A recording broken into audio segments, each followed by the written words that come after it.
Ada apa, Tanya Zico saat dia sudah berada di depan Felicia. Enggak kok. Jawab Felicia saat dia mulai sadar dari lamunannya tadi. Ya sudah, kalau begitu kamu istirahat saja sama Adriel, kamu pasti capek kan? Ucap Zico menuntun Felicia ke ranjang. Zico, aku gak apa-apa kok. Jawab Felicia. Hei, panggilnya kok gitu sih? Sahut Zico protes saat Felicia memanggilnya dengan sebutan namanya. Terus aku harus panggil apa? Pak Zico? Ucap Felicia. Hei, kok masih malahan? Ya mas atau sayang gitu dong. Kayak aku nih yang manggil kamu sayang. Ucap Zico kemudian mencubit gemas pipi sang istri. Ih, apaan sih? Ucap Felicia merasa sangat malu dan memutuskan untuk tidur di samping sang anak yang sedang tertidur lelap. Zico pun ikut berbaring di kasur samping Felicia, sehingga sekarang ini Felicia berada di tengah dengan Adriel di samping kanannya dan Zico di samping kirinya. Sekali lagi terima kasih sayang karena sudah mau menerima aku lagi. Dan maaf tidak bisa menemani kamu saat mengandung Adriel dan juga saat melahirkannya waktu itu. Aku berjanji akan menebus semua yang telah kamu lalui dulu tanpa aku. Gumam Zico sambil memeluk erat tubuh Felicia. Felicia rasanya ingin menangis mendengar ucapan Zico yang sangat menyentuh hatinya itu. Felicia langsung balik badan dan memeluk erat tubuh sang suami melepaskan semua rasa rindu beratnya. Terima kasih, Mas. Jawab Felicia mulai membiasakan diri untuk memanggil Zico dengan sebutan Mas. Zico pun memeluk erat tubuh sang istri namun tak lama dia pun bangun dan mengangkat Adriel entah mau dibawa kemana Felicia juga tidak tahu. Mas, mau dibawa kemana Rilnya? Tanya Felicia. Dibawa ke kamarnya. Jawab Zico kemudian menghilang di balik pintu kamar. Tak lama dia pun kembali muncul sendirian tanpa adanya Adriel di gendongannya membuat Felicia mengerenyitkan dahinya. Bukankah Adriel akan tidur dengan mereka? Loh, kok Rilnya gak ada mas? Tanya Felicia, sedangkan Zico malah mengunci pintunya dan berjalan menuju ke arah Felicia yang duduk di ranjangnya. Dia di kamarnya sayang dan sekarang bukankah sudah tepat waktunya untuk memberikan adik yang cantik untuk Adriel? Sahut Zico kemudian menidurkan sang istri. Akhirnya Felicia pun tahu apa maksud dari sang suami. Dia hanya bisa pasrah saja dan menuruti saja keinginan sang suami, toh sekarang dia sudah resmi menjadi seorang istri. Meskipun masih ada trauma dalam dirinya, tetapi sebisa mungkin Felicia harus bisa menghilangkan trauma tersebut.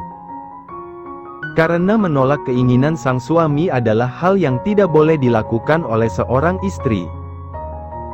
Benar saja sebuah hubungan yang tidak pernah Felicia bayangkan sedang terjadi saat ini. Hal ini mungkin saja bisa menumbuhkan janin baru dan juga adik untuk Adriel.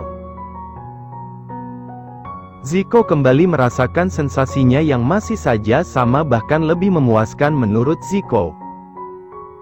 Dan yang membuat Zico merasa bangga adalah baik 4 tahun lalu ataupun sekarang ini adalah mahkota Felicia. Hanya Zico yang berhasil merebutnya, tidak ada yang lainnya. 3 bulan sudah tak terasa bahtera rumah tangga sudah dilalui oleh Felicia dan juga Zico. Dan kabar bahagianya sekarang ini Felicia sedang mengandung buah cintanya dengan sang suami. Usia kandungannya baru menginjak usia 2 bulan, sungguh kenikmatan yang tiada taraf bagi Felicia karena masih diberi kepercayaan untuk mengandung untuk kedua kalinya. Untuk urusan ngidam sekarang ini Felicia tidak ngidam sama sekali, tetapi Zico yang malah terus-terusan manja dengannya. Zico pernah ngidam tidur siang bersama istri, dia segera pulang dari kantor dan lamgesung menemui sang istri. Untungnya baik dirinya atau Zico tidak pernah merasakan mual sama sekali. Mama, Kapan adeknya keluar? Tanya Adril saat di meja makan dan ada semua keluarga di sana. Adek Ril, masuk kurang 7 bulan lagi sayang. Jawab Felicia. Yah lama banget sih padahal kan Ril mau adeknya sekarang. Ucap Adril sewot. Semua orang tertawa dengan tingkah bocah tersebut karena kepolosannya untuk meminta adek. Dikira bikin anak tinggal cetak kali ya gak perlu nunggu 9 bulan. Ya sudah ayo sayang kamu bukannya mau sekolah, sarapannya dihabisin terus kamu sama papa berangkat yuk. Ajak Ziko. Adril memang sudah mulai masuk ke sekolah lagi yang pastinya sekolah ini lebih mahal dan bergengsi daripada sekolah Adril yang waktu itu. Apalagi sekolahnya yang sekarang adalah sekolah bertafar internasional. Ziko pun segera mengantar Adril dan Felicia yang akan ke rumah Mbok Sumi yang sudah jarang sekali ia kunjungi itu. Bo. Panggil Felicia dari luar membuat Mbok Sumi dan Mbak Mala yang asyik bercengkrama di ruang tamu pun terkejut pasalnya Felicia tak memberitahukan bahwa dia akan ke sana. Ya ampun Duk kamu kok dateng gak bilang-bilang sih? Jawab Mbok Sumi sambil memeluk erat tubuh Felicia. Feli kan mau bikin surprise buat Mbok Sumi sama Mbak Mala. Jawab Felicia. Suamimu mana Nduk? Tanya Mbok Sumi. Dia langsung ke kantor Mbok nanti dia jemput aku sekalian mampir. Jawab Felicia. Mereka pun saling bercerita banyak hal tentang kehamilan Felicia yang sekarang ini. Mbok Sumi senang akhirnya Felicia hidup bahagia dengan suaminya sekarang ini. Waktu terus berlalu. 8 bulan sudah usia kandungan Felicia dan Ziko sangat membatasi gerak sang istri. Perut Felicia yang semakin besar membuat Felicia juga sudah kelelahan jika bergerak terlalu banyak. Untuk jenis kelamin sendiri Felicia dan Ziko sudah memeriksakannya dan ternyata berjenis kelamin perempuan. Ziko sangat senang karena lengkap sudah anaknya. Ada laki-laki dan juga perempuan yang pastinya akan ia jaga dan rawat sepenuh hati tanpa ada pembeda sama sekali. Sayang, kamu mau minum apa? Tanya Felicia kepada Ziko saat dia baru saja keluar dari kamar dan menuju ke dapur yang kebetulan Felicia sedang ada di sana. Kamu duduk aja biar aku yang bikinin susu hamil buat kamu sayang. Ucap Ziko. Felicia pun mau tidak mau menuruti saja dan menunggu sang suami selesai menyiapkan susu hamil untuknya. Sedangkan Adril sekarang ini sedang ikut dengan Opa Teguh untuk bermain golf bersama teman-teman opanya. Ini sayang diminum ya. Ucap Ziko memberikan susu hamil untuk Felicia. Sayang, ini mama beliin baju bagus untuk bayi kamu. Sahut Mama Feni yang baru saja masuk dengan membawa paper bag banyak yang berisi baju-baju bayi dan juga baju untuk Adril. Astaga mama bayinya kan belum lahir. Ucap Felicia. Udah gak apa sayang maklum mama seneng banget. Jawab Mama Feni. Felicia pun menerima dengan senang hati karena bagaimanapun dia senang karena sang mama menyayanginya bahkan anak-anaknya sehingga Felicia merasa tenang dengan keluarga ini. Malam harinya Felicia dan Ziko sudah berbaring di ranjang mereka. Ziko terus saja mengelus perut buncit sang istri memberikan ketengan bagi sang janin yang dari tadi terus saja menendangi perut sang mama. Sayang, besok aku mau ke rumah Mbok Sumi ya. Aku udah lama banget loh gak kesana sama Adril juga kebetulan libur jadi aku mau ajak Ril juga. Izin Felicia. Tapi kamu kan udah besar banget sayang perutnya. Ucap Ziko tak tega jika sang istri harus pergi kemana-mana sendirian tanpa dirinya. Bentar aja kok yang ya. Ya sudah tapi pulangnya aku jemput ya. Berangkatnya aku gak bisa karena besok ada meeting penting sayang. Ucap Ziko merasa menyesal. Iya, sayang. Makasih ya. Jawab Felicia merasa sangat senang akhirnya setelah berbulan-bulan tak melihat Mbok Sumi dia bisa bertemu lagi. Apalagi dari yang Felicia dengar kalau Mbok Sumi sedang sakit dari Mbak Suci. Mereka pun mulai terlelap dalam tidurnya dan memulai menyelami alam mimpinya. Felicia yang sangat antusias untuk ke rumah mboknya dan juga dia berencana untuk datang ke makam ibu dan ayahnya yang sudah sangat lama tidak Felicia kunjungi. Sedangkan di sisi lain Melanie sekarang berada di bandara. Setelah 1 tahun ia berada di luar negeri untuk menyelesaikan syuting film yang memang bertemakan di luar negeri dan juga adanya runway untuk permodalannya. Hal ini membuat Melanie harus sabar tidak pulang ke Indonesia padahal dia sangat ingin sekali balik. Dia juga sudah mendapatkan kabar tentang pernikahan Zico dan juga Felicia. Itu membuat hati Melanie sangat sakit mendengarnya. Bahkan saat dia tahu kalau Felicia sedang mengandung Melanie segera ke Indonesia. Sekarang adalah waktu yang tepat untuk balas dendam dengan menghancurkan Felicia. Menjadikan Zico miliknya seumur hidup, dia tak ingin Zico bersama dengan wanita murahan tersebut. Dia akan merebutnya kembali. Jika Melanie tak dapat bersama dengan Zico maka Felicia pun tak bisa. Segera ke apartemen. Perintah Melanie. Setelah sampai di apartemen, di sana ternyata sudah ada orang suruhan Melanie.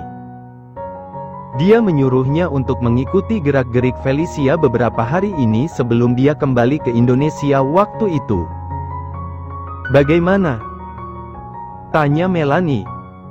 Yang saya dengar hari ini Felicia akan ke rumah mboknya yang dulu pernah tinggal bersama.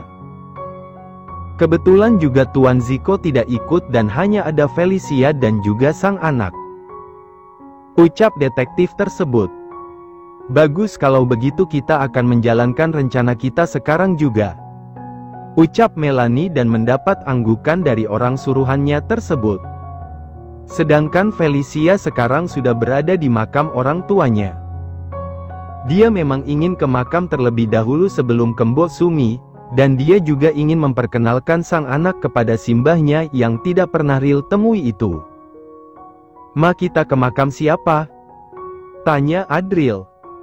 Ini makam si Mbah Sayang, ini Mbak Uti dan Mbah Akong, jawab Felicia. Halo, Mbah. Ril datang nih. Sapa Ril dengan menaburkan bunga mawar untuk gundukan tahan di depannya. Bu, ayah. Feli datang. Sapa Felicia sambil mengelus batu nisan orang tuanya yang mulai banyak ditumbuhi rerumputan karena Felicia jarang datang. Bu, ya. Feli sekarang sudah menikah dan sekarang Felicia juga sedang hamil. Sebentar lagi kalian berdua akan menjadi seorang kakek nenek lagi dan mendapatkan cucu yang cantik bu, yah. Gumam Felicia lirih. Dia sangat merindukan orang tuanya. Sangat bohong jika Felicia tak merindukan mereka berdua. Felicia harus kuat karena sekarang dia sudah bahagia dengan keluarga barunya. Tetapi Felicia lebih ingin orang tuanya ikut dalam kebahagiaan ini. Mama jangan nangis. Ucap Ril tak tega melihat sang mama menangis. Enggak, mama gak nangis kok sayang. Sela Felicia sambil menghapus air matanya yang tak sengaja keluar dari matanya. Setelah menaburkan bunga dan berdoa untuk kedua orang tuanya, Felicia dan Adril pun segera masuk ke mobil dengan supir yang disuruh oleh Zico untuk mengantarkan anak dan istrinya itu. Mama kangen ya Mas Mbah? Tanya Adril karena dari tadi setelah ziarah ke makam orang tua, mamanya terus saja diam tak berbicara. Iya sayang, tapi mama gak apa-apa kok. Jawab Felicia. Tak lama mereka pun sampai di rumah Mbok Sumi. Felicia membawa banyak barang yang ingin ia berikan kepada Mbok Sumi dan juga Mbak Mala pastinya. Duk, kamu sudah sampai. Ucap Mbok Sumi menyambut kedatangan sang anak. Iya, Mbok. Felicia melepas kangennya kepada Mbok Sumi. Sesekali Zico juga menelepon sang istri menanyakan kabarnya. Dia juga sudah mengatakan akan segera menjemput, jadi Felicia disuruh untuk tunggu di rumah saja. Hari sudah sore tetapi Zico tak kunjung datang, membuat Felicia khawatir. Tadi Zico sudah mengatakan kalau dia akan menjemputnya, tapi sampai sekarang dia malah tidak ada. "Duk, suami kamu belum jemput?" tanya Mbok Sumi. "Belum, Mbok. Padahal kan dia udah bilang kalau mau datang," jawab Felicia. "Ya sudah, kalau gitu kamu tunggu saja Nduk, kalau emang suami kamu belum jemput juga kamu nginep aja di sini," ucap Mbok Sumi. "Enggak, Mbok, aku udah panggil supir ke sini kok," jawab Felicia. "Beneran Nduk, gak usah? Gimana nanti kalau suami kamu datang?" "Tadi aku udah SMS ke Mas Zico, terus katanya Mas Zico masih ada meeting, jadi dia bolehin aku buat dijemput supir kok," jawab Felicia. "Ya sudah kalau begitu," sahut Mbok Sumi. Tak lama supirnya pun sudah sampai. Felicia dan Adril pun berpamitan untuk pulang dan mengatakan bahwa mungkin untuk beberapa bulan ini dia tidak bisa datang. Tapi Felicia berharap agar Mbok Sumi, Mbak Mala dan Mbak Suci sering-sering main ke rumahnya, agar Felicia tidak terlalu kangen karena lama tak bertemu. Melanie yang dari tadi mengikuti mobil Felicia pun merasa bahwa hari ini adalah hari yang baik untuknya. Karena dia bisa menghancurkan Felicia dan anak haremnya itu agar tidak bisa bersama dengan Zico. "Kita ikuti saja, lagian sebentar lagi dia akan berada di tanganku," ucapnya. Cukup lama Melanie menunggu, akhirnya dia melihat Felicia yang keluar dari rumah gubuknya itu. Felicia menuju ke sebuah mobil yang Melanie bisa tebak di dalamnya tidak ada Zico. Dia mendengar dari salah satu orang yang sudah dia bayar bahwa Zico sedang ada meeting. "Semuanya sudah siap?" "Sudah, bos." Begitulah percakapan singkat Melanie dengan salah satu anak buah yang ia sewa untuk menculik Felicia dan anaknya. Dia akan pastikan bahwa anak dalam kandungan Felicia tidak akan bisa selamat, begitupun dengan Felicia dan anak laki-lakinya. Semua yang berhubungan dengan Felicia akan hancur satu persatu. Itulah janji Melanie.